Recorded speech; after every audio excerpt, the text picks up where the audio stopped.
parmi la catégorie des utilitaires électriques, il y a énormément de modèles et il a fallu qu'on les classe d'une manière ou d'une autre. Initialement, on l'avait fait avec l'argent et le problème qu'on a maintenant, c'est qu'avec la suspension ou l'arrêt des rabais au provincial ou au fédéral, ça remet un peu en cause notre classement et ça pourrait évoluer dans les mois à venir. Néanmoins, le classement qu'on détermine là, c'est pour des multisegments qui étaient vendus moins de 50 000 $. Donc on va garder ce classement-là quand même. Et parmi ces véhicules-là, le premier qu'on a plébiscité, c'était le Hyundai Kona électrique. Ben oui, le Kona électrique qui est là depuis longtemps quand même, cette plateforme-là, elle a été prouvée.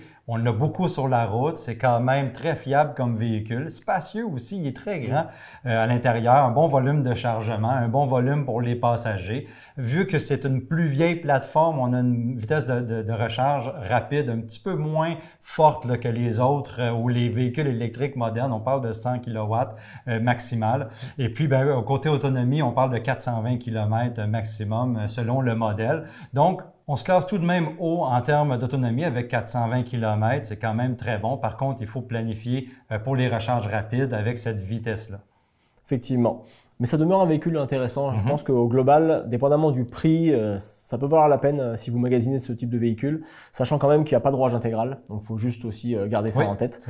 Parce que si jamais on veut vraiment le rouage intégral et qu'on y tient beaucoup, ce ne sera pas possible avec un Kona. En revanche, ce sera possible avec le deuxième véhicule de ce classement, qui lui pourrait aussi voir ses prix fluctuer beaucoup dans les mois à venir. C'est le Chevrolet Equinox EV. Ben oui, le Chevrolet Equinox EV qui a connu une popularité extraordinaire depuis qu'il est arrivé l'an dernier au Québec. Et puis un véhicule, comme tu dis, polyvalent parce que justement, dans ce classement-là, il peut être offert avec le rouage intégral, ce qui est intéressant au Québec. Pas dire que les rouages à traction ne sont pas intéressants. Par contre, avec le rouage intégral, on a cette performance-là supplémentaire.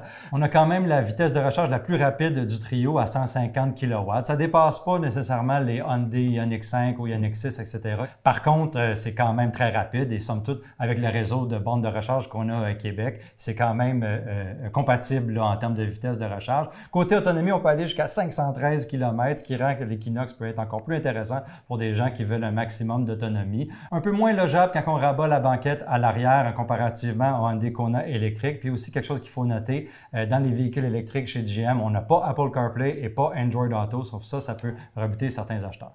Absolument. Et en dernière position, un véhicule qu'on a tendance à oublier un petit peu. C'est vrai que ça fait quelques années qu'il est là, il a été renouvelé, mais néanmoins, il reste un peu oublié. C'est le Kia Niro EV. Oui, il est en troisième position, pas parce que c'est un mauvais véhicule, c'est une plateforme qui a quand même fait ses preuves. C'est un petit véhicule selon le prix qui peut être une bonne valeur. Par contre, on a une vitesse de recharge sur borne rapide qui est la moins haute à 85 kW. Donc, on le dit encore, si vous faites beaucoup de kilométrage dans une journée, vous avez besoin de recharge rapide. C'est quelque chose à prendre en note. Puis aussi, côté autonomie, c'est 407 km le maximum qu'on peut aller chercher. Puis on n'a pas de rouage intégral là, avec le Kia Niro. Ouais, c'est vrai qu'il faut tenir compte de ça, mais au global, ça peut être un véhicule intéressant quand même, assez pratique, logeable aussi d'ailleurs, comme le Kona, même chose. Donc, dépendamment, si vous cherchez un véhicule qui pourrait être à un tarif un peu plus attractif et qui soit un peu moins en demande qu'un Equinox, par exemple, que beaucoup de gens veulent, ça pourrait aussi être intéressant.